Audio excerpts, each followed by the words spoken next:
Hi, I am Scott Herbst, founder of Six Flex Training and Consulting, and you are watching and or listening to The Flex. This is a show where we have conversations with people who are expressing leadership with the intention that it open access to you expressing yours. I am excited to have on our show today Amanda Cox. Amanda is the owner of the Know Better Company, and they provide coaching and leadership development and boutique style leadership training and coaching to groups and teams. As always, I'm going to keep my introduction short, let you hear about Amanda from Amanda. Amanda, welcome. Hi, thanks so much for having me today. My pleasure. Where I always love to start with, so you're a little bit different than my usual guest because a lot of, I should say, the majority of my guests are in organizations that often they founded or have risen through the ranks of. Hmm. You are an organization that supports organizations in developing people, You got it. like through their leadership journey. That's right. Um, so usually I have people start, well, how'd you get involved with the company you're in? I'm interested, how did you get started in leadership development? What was your start? And go back as far as you want to answer that question. Yeah, yeah. I will go back to grad school. So I really think that my story is just one of those like classic of like just like stepping into it kind of thing. Yeah. Um, I had a lot of people around me telling me they saw something in me before I saw it myself. And it's just so funny that like then I end up doing that for people all the time as a professional. Um, but basically, my whole life, That being telling people, oh, you've got something. yes, You should exactly. nurture that. Yeah. Yeah, exactly. You're doing it. You're doing the thing, right? And people are like, I don't know yet. And I'm like, no, you are. You're doing it. Exactly. So I was a dancer my whole life, like professional, not professional, competitive dancer. I guess a little professional. I danced for my college team and stuff. What kind But of dancing? anyway, oh, you name it. So like competitive, like jazz, tap, modern, hip hop, kick line, the whole thing. Pom poms Okay. on Wow. the sidelines. Yes. So anyway, always loved moving my body and music and performing. And so when I got time to college, teaching group fitness was just like the natural next thing people do who dance. Anyway, worked at the fitness center. I worked at James Madison University. Go Dukes. I'm a double Duke. Anyway, so I was an undergrad. I was a student supervisor, and I was a for sure a leader in the program. And I had a mentor say to me, you know, you should stay and be a graduate assistant in our program. You'd basically oversee fitness and wellness. And then you'd go to grad school for free. And I'm like, nah, I thought I knew better, right? I was like, nah, I don't think so. I'm going to go home and like, I don't know what I want to do, but I don't think grad school's for me for whatever reason. Well, 6 months later, I'm like miserable. Like, I have no idea what I'm doing with my life. And finding a job is like not that easy because I don't know what I want. And the person who had taken that position of work for the rec center and get the degree for free decided to leave, which like never happens. And they called me and they're like, this is kind of like your second chance. Like we need somebody. We know you're the right fit. And I was like, okay, like I'm not going to pass it up again. So I took my GRE, and the next 6 months later, I was back at JMU. So, you know, back at school a year later. And I had no choice. If I wanted my degree for free and I wanted to work for the rec center, the content in which I was studying was leadership. Hmm. That's it. That's how I'm and like I would not have met my husband. I would have not been living in Indiana, I would assume. I probably would have figured out how to be an entrepreneur at some point. But yeah, without that and like being forced in a program in a position because other people thought that I was a good fit for it. So sometimes and I'm a big believer in like listen to yourself, but I definitely got into leadership development, training, student development, education on accident. And it's just kind of like it found me. So Yeah, well, that's an awesome that's actually how I got into behavior cool. analysis. My field is I applied for a job and they were like, if you do this, you can basically do this master's program for free. It wasn't like Right. you have your pick of master's programs. It was this thing. They're like, Right. what is it? They're like, it's behavior analysis. I'm like, what's that? They're like, it's kind of like psychology. I was like, Right. I was personally kind of directionless. Like, what do I do? And Sure. was like, okay, well, I can earn a master's degree while I figure out what's next. And it just really Exactly. resonated with me. So, but it very That's much so found cool. me, you know? Well, I and am I think, curious what resonated because obviously something resonated. It wasn't like, cool, I'll get a master's degree and then I can call myself, you know, Amanda Cox MS or MA or whatever. sure. You know what? Uh, Clearly something clicked. Yeah. Tell me about that. I think it was my own transformation that like really helped me. I was told a story, right? We're all like an archetype. And so I was told like, you're a bull in a china shop. Like basically all of like these like sayings, right? Or like, oh, I'm dramatic, or I was emotional, or I'm a natural born leader, right? Like all these fortune cookie sayings I had like attached to me. And some of them are still true, but through grad school, I was challenged so much. My supervisor at the time had left like 6 weeks into me being in there. I ran the program by myself not by myself, I should say, without a supervisor. For my first year, my second year, I trained my supervisor how to have her job. I had 50 18 to 22-year olds that reported to me.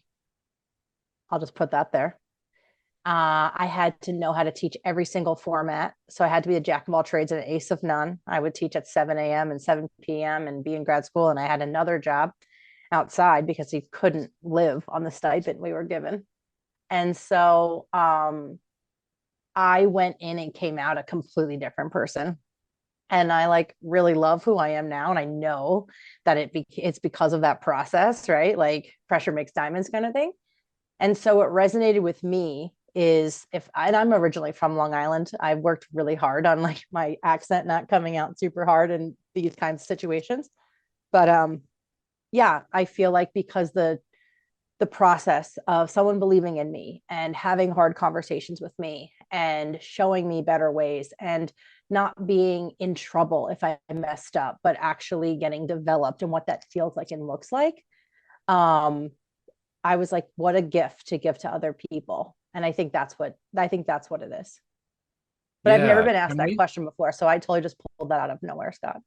That's great. I love that because that means you haven't had a ton of time to rehearse it and No, cool. Awesome. I love it when people say new things around me. I love that. I do have a question Sure. about that. One thing you just said, which is because it sounds really demanding and and it also sounds like you had people making demands of you. Like you said, Sure. I had a supervisor who's willing to have the hard conversations with me. So I Yeah. imagine, given that they were hard for you at some point, this person said things you really didn't want to hear, right? But Yeah, for sure. at the For same sure. time, the other thing I also heard was that it was really conspicuous or obvious to you that those hard conversations were oriented towards your growth and development. Yes. And so I want to dig in a little bit on that because I have a feeling. I mean, one thing, we call hard conversations hard for a reason because they're uncomfortable. Sure. But and I love this because it's almost like we're getting the mentees side of this. Yeah. Right. Right? But it's like That is the funny. Yeah. mentee's perspective. Um, and where clearly effective growth and development has taken place because now you've Right. got like companies coming to you and saying help us grow our Sure. teams, right? Sure. Sure. So it worked. So let's talk a little bit about that, and I'm curious your thoughts about what really worked about how you were developed in a Mm-hmm. situation that was high pressure. Mm-hmm. um and high pressure, and well, maybe there's no and, maybe that's just it, is like, you know, a situation that's high pressure, but also utilize that pressure to have you grow into who you are today. And you Yeah, use the word like transform, like actually transform who you were and who you knew yourself to be, right? sure, sure. So there's two things. Um, One, I I owe a lot of credit to my mom for sure. And if anyone's listened to my last podcast I was on, around the spectrum with Wendy Manganero, I also credited like all of my success to my mom. So, nothing new here. But my mom gave me the almost too much audacity that I can do literally anything.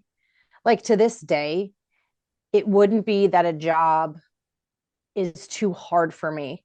It would be that I don't have the piece of paper saying I could do it, which is Yeah. bananas because like I am terrible at math. So like I should not be like a NASA engineer, but there is a little part of me that's like, well, if I tried, I could, which again is insane because I'm actually, as like a coach, I actually think we need to lean into what we're really good at and like leave the things alone that like we're not so great at and like hire that out or ask for help or delegate or whatever.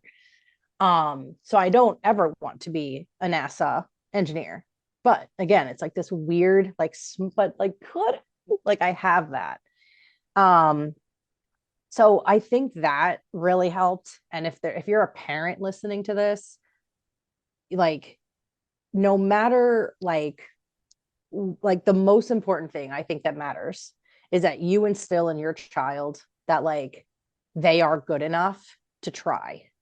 And I think that's what my mom gave me. And so having that mindset in a high pressure developmental space was my golden ticket, right? Because no matter how hard it was, the late nights, the early mornings, the hard conversations, the programming I had to do on top of being in school, working another job. I mean, and just being 23 years old, right? Like this is a lot for a 23-year-old. Um, I didn't feel like it was a lot for me. I felt like, oh yeah, I can do this. So if someone's like looking, okay, Amanda, like how do I apply this to me? It's try to figure out how you can have the audacity to believe in yourself that you just can try. That's it.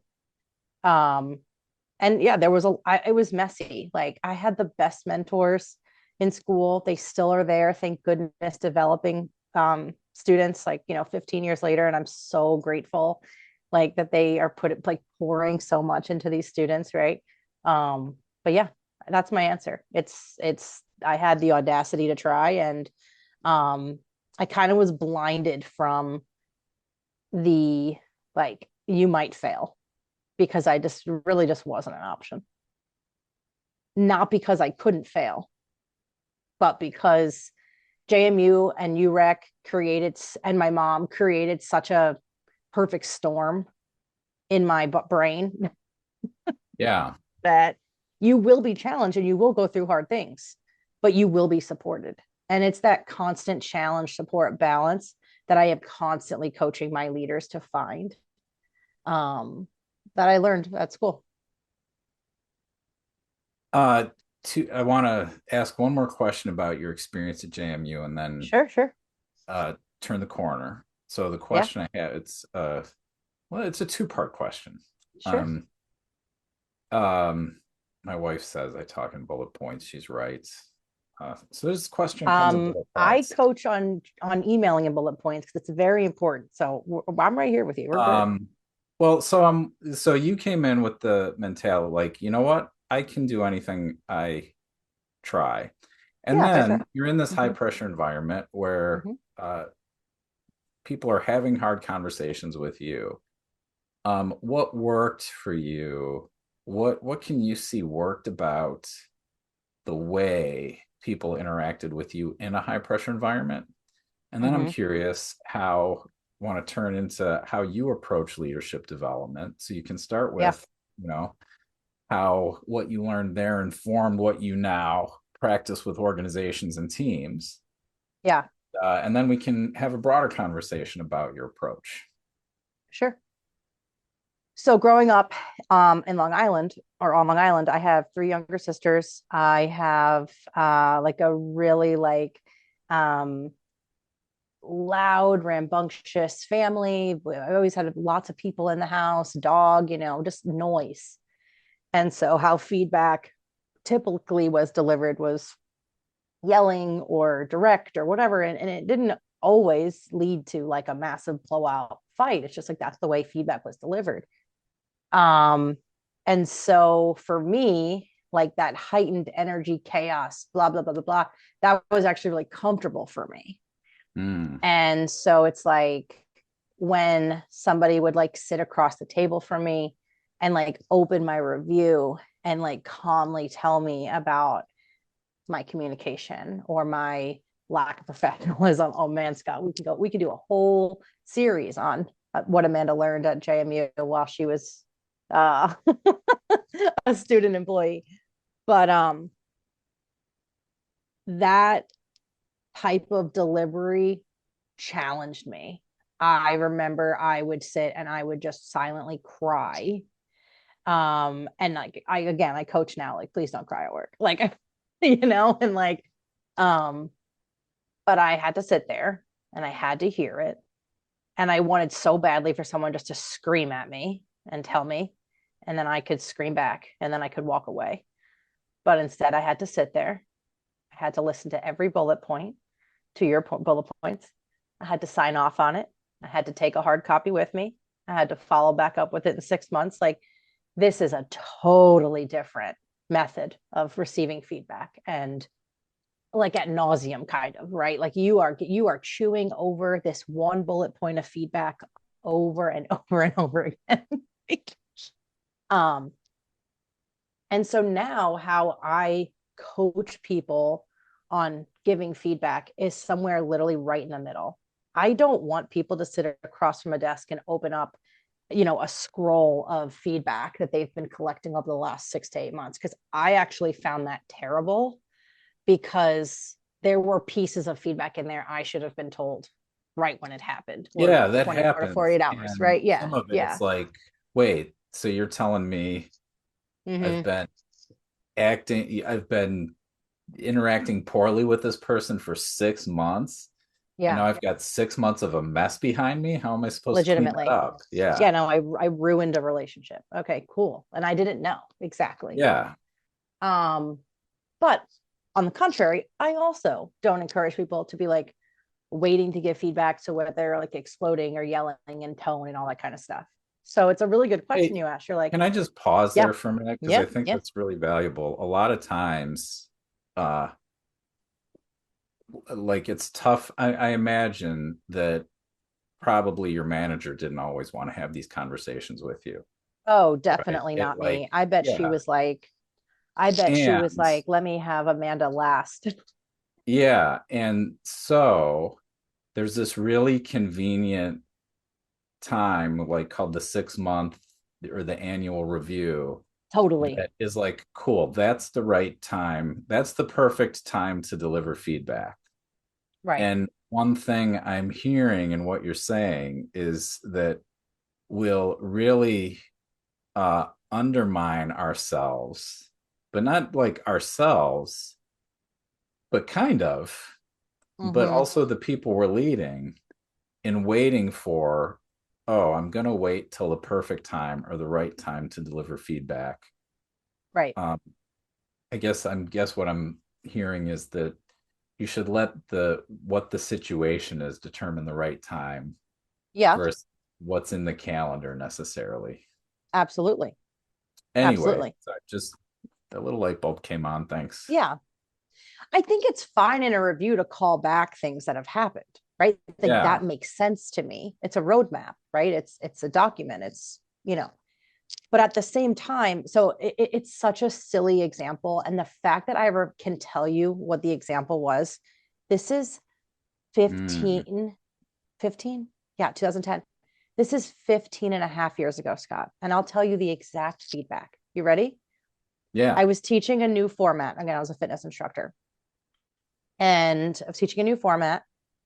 And I was like new and nervous. And I taught a class. It was a 30-minute strength class. And for a couple weeks in a row, I like taught with like similar equipment. In my mind, it was like, I'm getting comfortable with this equipment. Also, I was a personal trainer before as a fitness instructor. So, I don't know if you ever like created a workout program, but like actually consistency over a couple of weeks, that's fine, whatever. You can imagine that consistency over a couple of weeks is better than like sporadically just doing random movements, right? So like Yeah.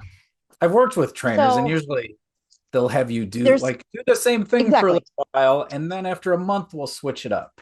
Yeah. my thoughts exactly. So that's how I programmed this class. Fine. I had feedback on my thing that like one of the adults, not like a student participant, but one of the adults that like came and took the student programming classes for free. And I was making $7.25 for a class. Okay. Was doing my best here. Had given the feedback that like my classes were boring, that I wasn't changing it up enough, I didn't have any creativity, that we did the same thing. And I was like, first of all, so that I taught it in like September or October, where I'm getting this feedback in May. First of all, I no longer was teaching that class. Second of all, had anyone asked me like, why were you doing it? I'd have been like, oh, because as a personal trainer, I've been taught like periodization is what it's called. Also, if someone just was like, hey, Amanda, can you just like switch up some equipment? I've been like, yeah, sure. And you know what I'm not doing?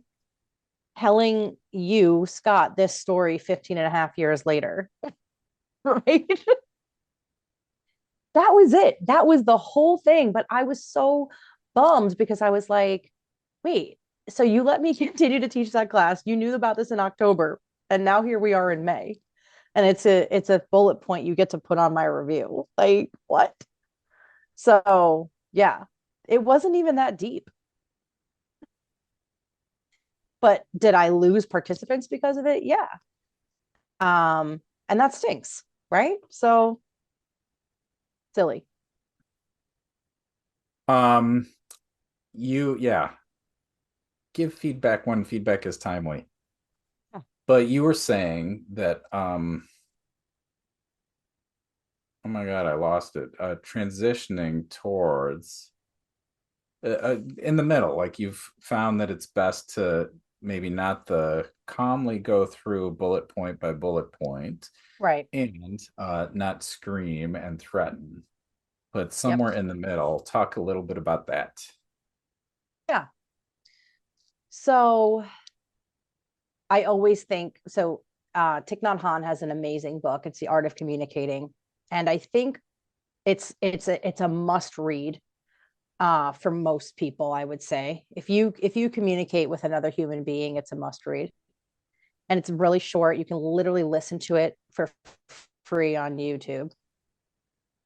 And what it tells you is about how communication is all about you, right? Because I think in traditional like way of thinking, like in our like mind, it's they disrespected me or they didn't tell me or they didn't Mm, insert. And it's all about how their lack of communication or whatever part of communication affected you. But how do you control that? How do you fix that? You don't. So the only way to affect communication is by having it in your own court, right? And so when you're like, how do I balance the challenge and support? Well, I start with something I call biologically ready. And so if we already know that a hard conversation, critical conversation, whatever we want to call it, review is coming, then how do you make sure that you're biologically ready to sit in that moment and sit in that meeting? And it starts with like eating breakfast, silencing your phone, not overdoing it on caffeine, drinking water, maybe going for a walk, with even like wearing clothes that don't feel like restricted or like you're fidgety or something, right? Like yeah. how is the most basic level Go to of the bathroom. communication? Go to the bathroom, absolutely. Um, how are your body signals or your nonverbals? What is that communicating? And so I think, again, finding that balance, like in that challenge and support, like checking yourself, number one, is where you have to start. You know, I think a lot of people, we do the whole like compliment sandwich thing. And it's because we're so afraid of hurting someone's feelings, but that's too heavy on the support and not enough challenge. Yelling at somebody and telling them they suck, right? Or like just firing them without any sort of like developmental conversation or feedback or write up or pip or anything like that, that's too much challenge, right? So where's the balance, you know? And it's So getting I to a just want to point. pause Yeah, here. yeah, yeah. Sorry. So I love this stuff. difficult conversations Yep, is one, manage yourself so that you're really empowered, absolutely. right? Absolutely. Yeah, And then two, there's finding the balance between support and challenge. you got it. Yeah. Okay, great. Cool. You're Just on it. wanted to You're nailing it. underline, pause that, make sure it almost got by me, didn't get by the listeners. Keep going, keep I rolling. I so appreciate that. No, that's good. Thank you. Um, and so as a manager, as a supervisor, as a mentor, whatever you are, developing yourself in a way where when you communicate, you're very much in control and saying the thing without it coming off so soft that it's missed or so harsh that it's mean or damaging to the relationship. And it's that Yeah. constant balancing and that constant nuancing. That's the challenge. And I don't care if I've been a supervisor for 50 years and I've done, no, I don't care. You can always work on this. You can always work on the dance, is what I like to call it. Because the ear of the person that you are saying the thing to is usually different, right? And even if you've been giving the same person the feedback for 50 years, like you're a supervisor and I've had this employee for 50 years, right? Their 3Bs, and I'll talk about that in a second, their 3Bs are going to be different. And their 3Bs are background, bias, and biology, right? And so their background's probably going to stay the same. They are who they are. So that's nice. So what does background mean? Background is like childhood.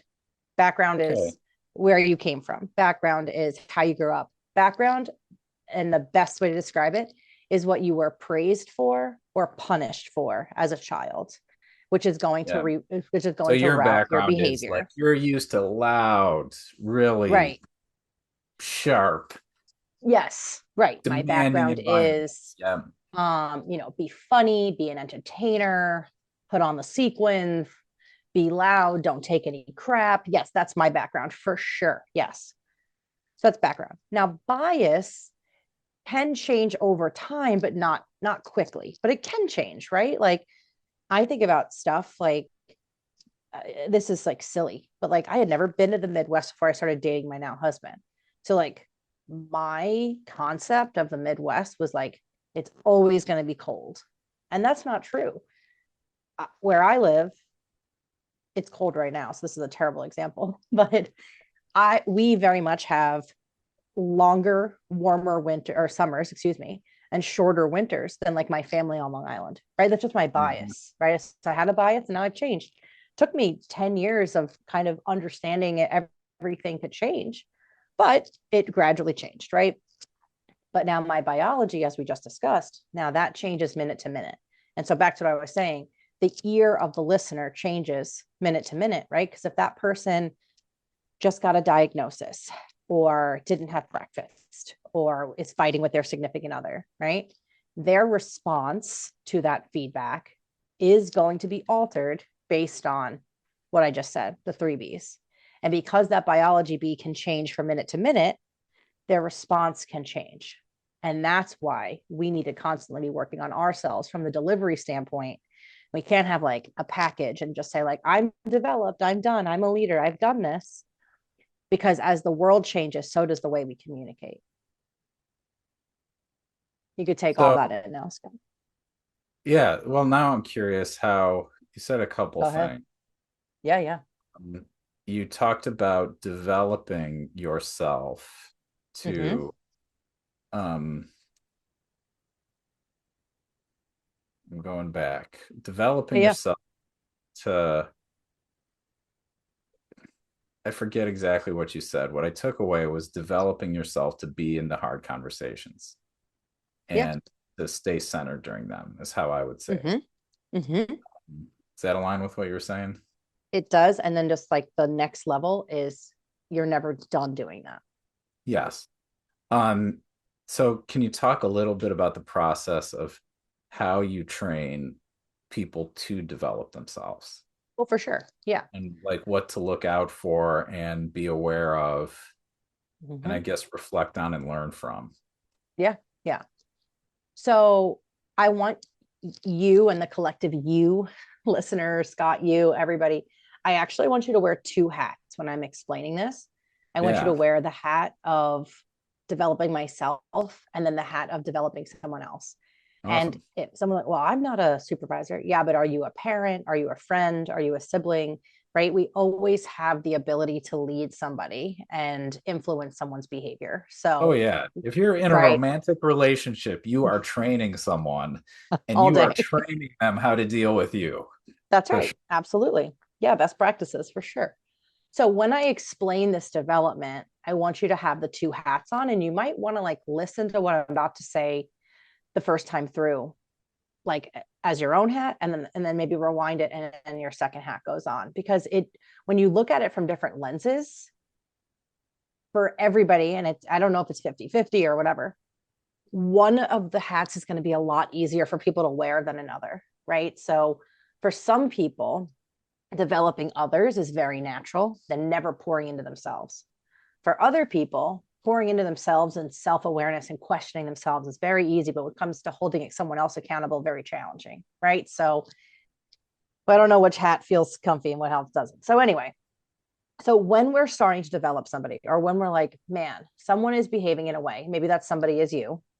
Let's use like cell phone use. That's like a really common behavior that a lot of people get frustrated with at work and at home. So too much use of the cell phone. When we're trying to look at a behavior that is really bothering us or hindering performance, is what I like to say, right? Like they just can't perform great, or they can't reach their full potential because of this behavior. It's just like a blocker. We need to start with something that is like super low hanging fruit, because we need to build their confidence, right? They need to believe that they can change their behavior.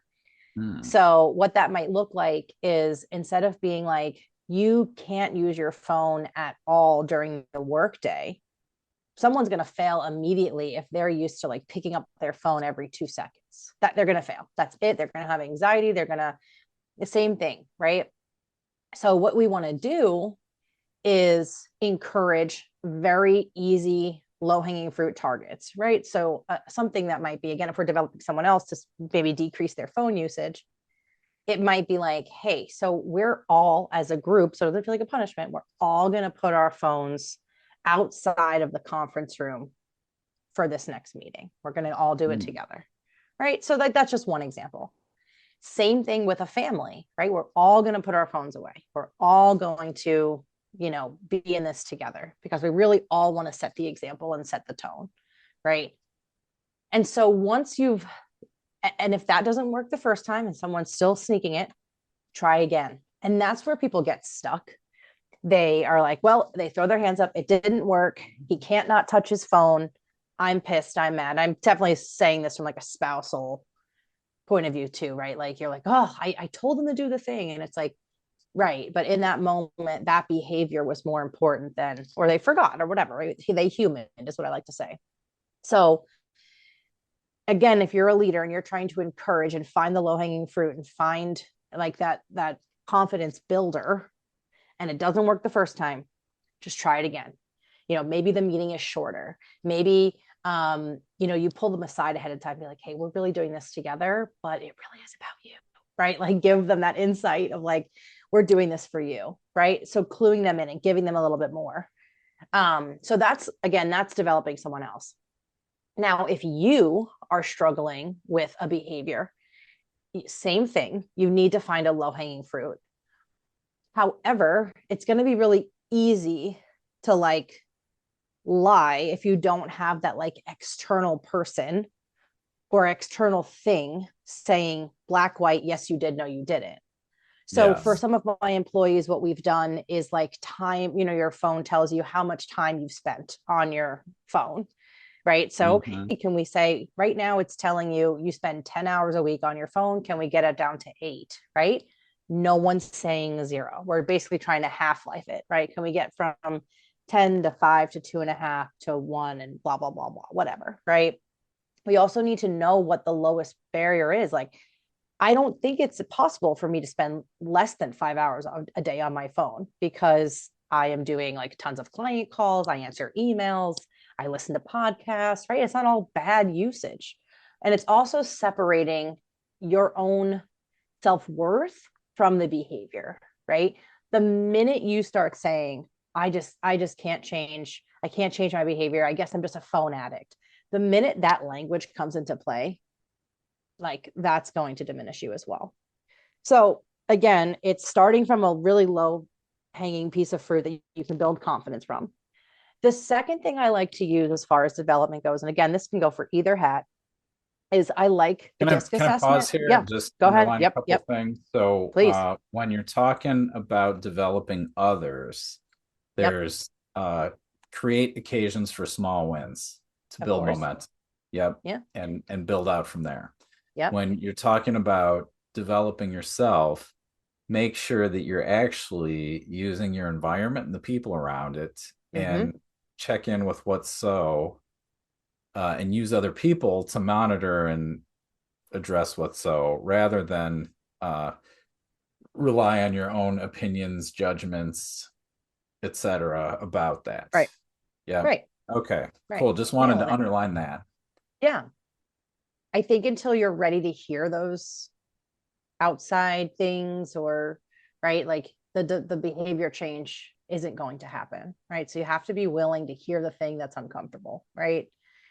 And I hate hearing that I am not doing something well or good enough, and I'm the first person to say yeah, it stings, right? So I'm right there with you. So the second piece, and a tool that I specifically like to use, you can use any sort of developmental thing. I use DISC. Again, it's another gift from JMU. And we talked about DISC at nauseum, like so much, my undergrad and my master's degree, and talking about like Yeah, how and we're just different. tell us Go what ahead. DISC is in case people Yeah, haven't heard of that. sure. It's DISC, and it's the 4 letters are the personality styles.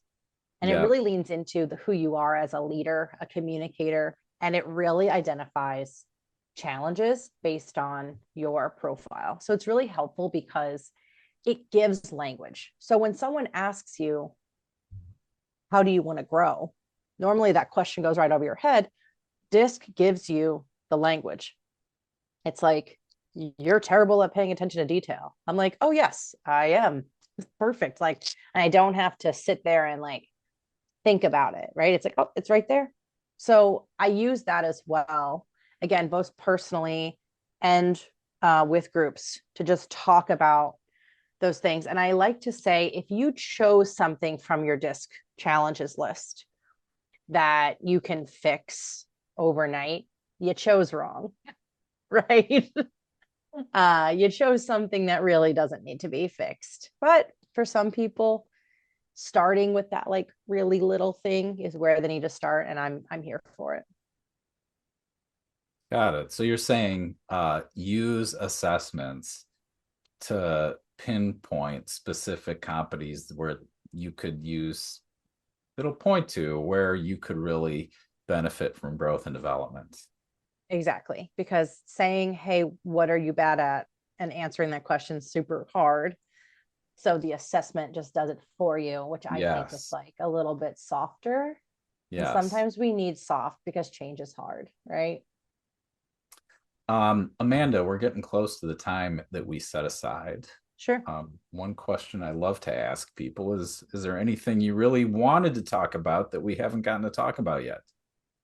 So the only thing, and I wanted to come back to something that you and I were talking about earlier, and then we kind of looped around. I just want to like highlight, you and I both kind of like fell into this, right? Into this like coaching thing, business thing, whatever it is we do.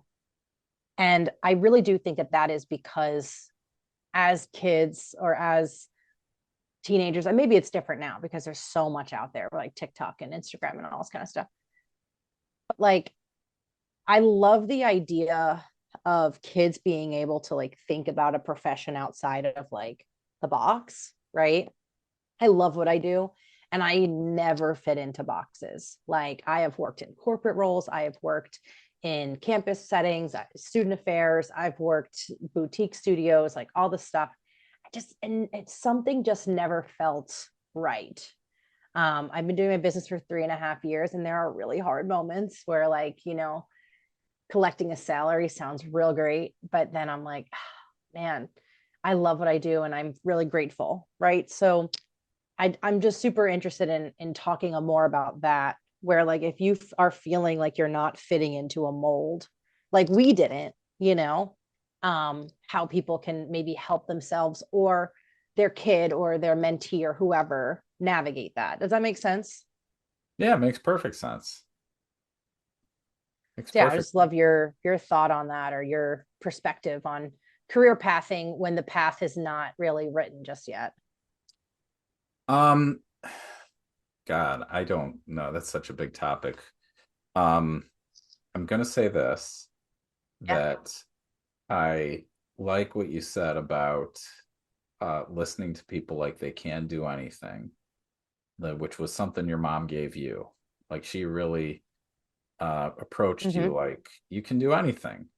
And Mm-hmm. and I think if you're looking to develop people in a direction where they do something outside of the box, um that's a really great perspective to take. And then I think whether you're it's like you're interviewing me now.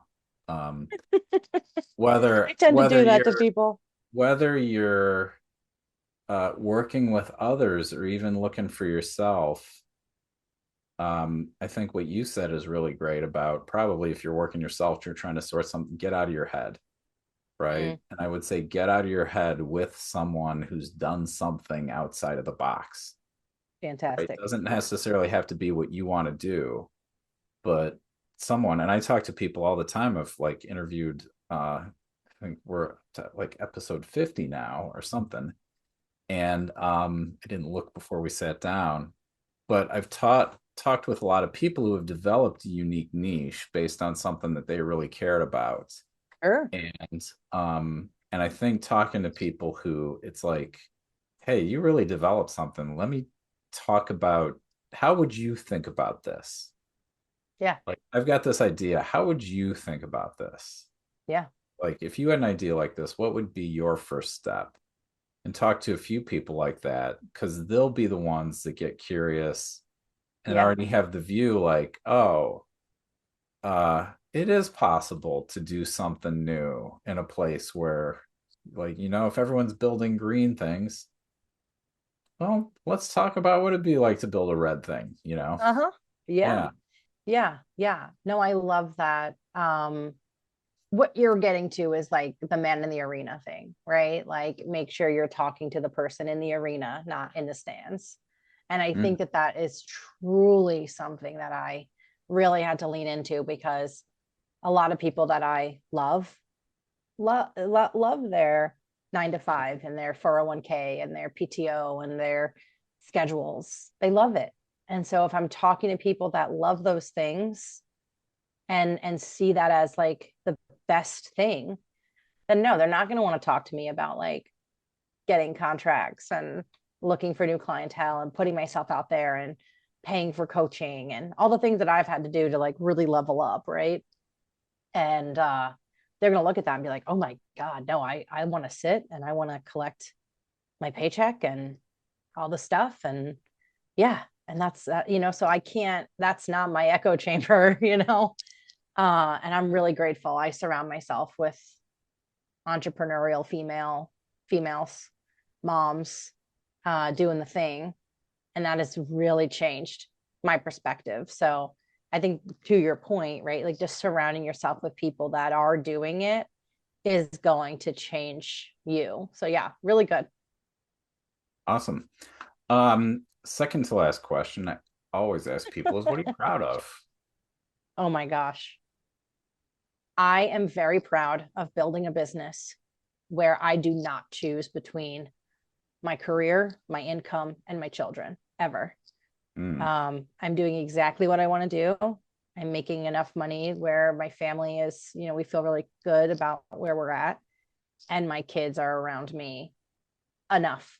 Um, there's no, I don't have any mom guilt at all. They stayed completely home until they were 2.5. They needed school, so they go part-time. I have a phenomenal nanny, Anna. She's the best. She's who walked in and gave me my drink. Um, and I have, and because again, my business is doing so well and we can afford those things, like there's no part of me that feels like this overwhelming sense of like I said, like guilt that I know a lot of moms have because they're not balancing it all. It's like whichever is suffering the least in that moment. And I have none of that. Um, I don't know how everybody can do what I did. I'm crazy. Like I said, I've been given this audacity of like doing the thing. Um, and so yeah, that's what I'm really proud of, is awesome. that motherhood normally means sacrifice. And there's a lot of sacrifice, of course, like sleeping and stuff, but I I have unlocked the matrix in which it's decreased. Yeah. Thank you for I asking it me that sounds because I've like never been you've asked that before. it sounds like how I would say it is you've really created your life Yeah. and lined your life up with how you want it to look. Yeah. Yeah, for sure. For sure. That's Yes. awesome. Thank you. Um, the last question I always ask people is, how can people reach you? Yeah. I will say LinkedIn is my favorite. I'm the most consistent there. Amanda Cox, or you search the Know Better Company, Yeah, KNOW, there's Better right Company. behind you. There's Yeah, the website. Yep. there you go. But yeah, LinkedIn's definitely the best way to find me. Cause smash that connect button, like have no shame. Send a note if you want, but I am the acceptor of the connectors. I love connecting. I have no idea what you're going to post, which one of my clients needs, whether it's a job or an opportunity or an internship or whatever. Right. So I am hard on the connection. Um, I have Instagram, the Know Better Co on Instagram. We have Facebook, of course, knowbetterco.com. We have website. So really, really easy to find me if you just search Know Better Co. And I do want to say the Know Better Co comes from a quote with Maya Angelou. She says, "Do the best you can until you know better. When you know better, do better." And so that's where that came from. And my entire leadership philosophy and business style is it's okay if you've never been taught what I'm about to teach you. But fight, right? Like support. But from here on out, there is an element of challenge where I'm going to hold you accountable and push you to change that behavior because I know that you've gotten the education to do better. So that's the whole mindset behind it. Awesome. Yeah, this is Amanda, fun. thank you so much for joining us today. My I pleasure. found the conversation really valuable. I know our listeners did as well. And to our listeners, this wraps up the latest episode of the Flex. As usual, press like, give us 5 stars, uh, leave a comment, etc. And we will see you back here at the next episode of the Flex.